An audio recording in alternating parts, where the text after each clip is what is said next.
মধ্যপ্রাচ্যের উত্তেজনা এখন তুঙ্গে। সরাসরি পেন্টাগন থেকে খবর আসছে, মার্কিন নৌবাহিনীর অন্যতম শক্তিশালী বিমানবাহী রণতরী ইউএসএস অ্যাব্রাহাম লিঙ্কন এ হামলার দাবি করেছে ইরান সমর্থিত সশস্ত্র গোষ্ঠী। বিস্ফোরক এই দাবি ঘিরে তোলপাড় শুরু হয়েছে বিশ্ব রাজনীতিতে।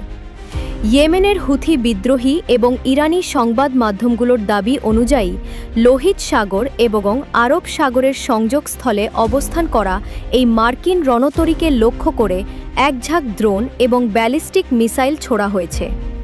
তাদের দাবি, এই হামলায় রণতরীটি মারাত্মকভাবে ক্ষতিগ্রস্ত হয়েছে এবং সেখানে রীতিমতো লণ্ডভণ্ড অবস্থা বিরাজ করছে। আব্রাহাম লিঙ্কন কোনো সাধারণ জাহাজ নয়, এটি আমেরিকার সামরিক শক্তির এক বিশাল প্রতীক।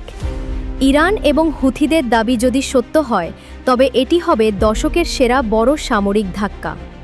তবে এখানে একটি টুইস্ট আছে। ইরান এবং হুথিরা হামলার দাবি করলেও মার্কিন প্রতিরক্ষা দপ্তর অর্থাৎ পেন্টাগন এই দাবিকে নাকচ করে দিয়েছে।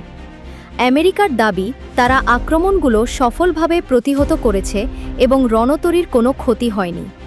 এখন প্রশ্ন উঠছে, সত্যটা আসলে কি? মাঝ সমুদ্রে কি সত্যিই কোনো বড় ধরনের বিস্ফোরণ ঘটেছে? সামরিক বিশ্লেষকরা বলছেন, যদি ইরানের এই দাবি আংশিক সত্যও হয়, তবে ইসরায়েল গাজা যুদ্ধকে কেন্দ্র করে আমেরিকা এবং ইরানের মধ্যে সরাসরি সংঘাত আর এড়ানো সম্ভব হবে না। মধ্যপ্রাচ্যে কি তবে বেজে গেল মহাযুদ্ধের দামামা? মার্কিন রণতরীতে এই হামলা কি নতুন কোনো ভূ-রাজনৈতিক সমীকরণ তৈরি করবে, নাকি এটি কেবলই মনস্তাত্ত্বিক যুদ্ধ? আমরা এই সংবাদের প্রতিটি মুহূর্তের আপডেট আপনাদের কাছে পৌঁছে দেব। দেশ বিদেশের আরও গুরুত্বপূর্ণ সব আপডেট পেতে আমাদের সাথেই থাকুন। ধন্যবাদ।